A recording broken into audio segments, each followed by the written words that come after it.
राजा रानी के 10 प्रश्नों के उत्तर देने के लिए मेदिनीपुर जाने की तैयारी करने लगा। तब उसका समझदार तोता बोला, रुकिए महाराज, पता नहीं मेदिनीपुर नाम का कोई शहर है भी या नहीं, पता नहीं कोई सत्यभामा नाम की राजकुमारी है भी कि नहीं महाराज। समझदारी इसी में है कि आप पहले मुझे जाने दें। अगर सब सही हुआ तब आप बेशक चले जाना। राजा वीरसेन को तोते की बात सही लगी। तोता हीरामन कुछ विचार करके बोला, महाराज एक और कार्य कीजिए, मेरी पंखों में ना प्रकार के हीरे मोती पिरो दीजिए। राजा वीरसेन ने वैसा ही किया और तोते को अच्छे से सजाकर विदा कर दिया। कई दिनों की उड़ान के बाद हीरामन मेदिनीपुर पहुंच गया। वहां जाकर वह राजकुमारी सत्यभामा के महल छत पर जा बैठा। जब सत्यभामा का ध्यान उस तोते की तरफ गया तो वह भी उसकी सुंदरता देख अचंभित रह गई। उसने इतना सुंदर और हीरे मोती के पंखों वाला तोता कभी नहीं देखा था। राजकुमारी बोली, हे तोते, तुम किस देश से आए हो और किस देश को जाओगे? तोता बोला, हे रानी चंद्रावती, नगर के राजा वीरसेन ने मुझे यहाँ भेजा है। मैं तो बस यह पता करने आया था कि सच में कोई मेदिनीपुर नगर और राजकुमारी सत्यभामा असल में है कि नहीं।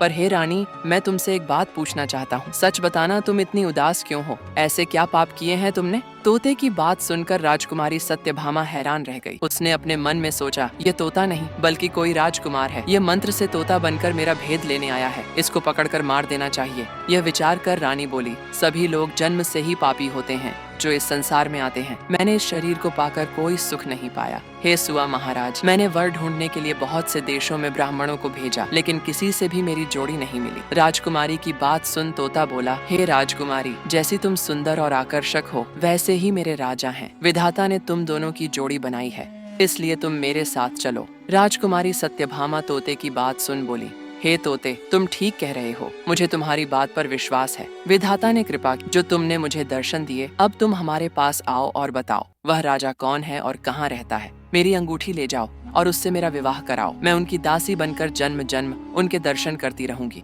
तोता बोला, मैं तेरे पास नहीं आऊंगा, तू एक मक्कार स्त्री है। सुना है तू बहला फुसलाकर कैद में डाल देती है। राजकुमारी बोली, मैं बिल्कुल सच कह रही हूँ, मैं तुम्हारे साथ चलने को तैयार हूँ। वह ऊपर वाला साक्षी है।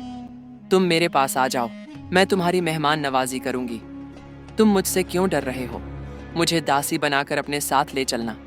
राजकुमारी के वचन सुनकर तोते को विश्वास हो गया। वह उड़कर उसके पास चला गया।